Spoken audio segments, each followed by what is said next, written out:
Hello, traders. FX Pip Collector here. Today is Wednesday, March 19th, and this is my analysis for the Euro Yen. If you haven't done so already, definitely do check out my free Discord trading community linked at the end of this video over here in the corner.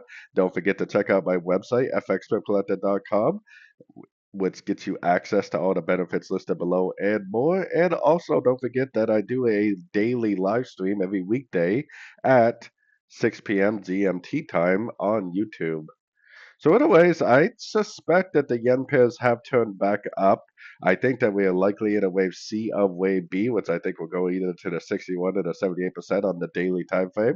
Doesn't mean that there won't be some pretty decent push downs on shorter time frames, but I think that there's a very good chance this daily time frame will continue to make higher high, higher low in an uptrend.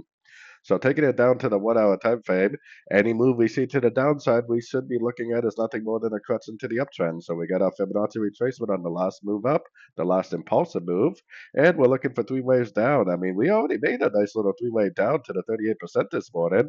I mean, we'll see what happens. It's a big day because we have interest rate news today, but I'm definitely recommending longs, and it might have already formed a long, and it might just keep on trending up from here. The trend is your friend as always, and the trend is up on the higher time frames, and it looks like the trend is down on the JPY basket, which means that I think you should be pretty bullish on all the JPY pairs until the JPY basket tells you otherwise. So, anyways, don't forget to join my free Discord group, which is linked over here in the corner. And as always, thank you for watching and happy trading.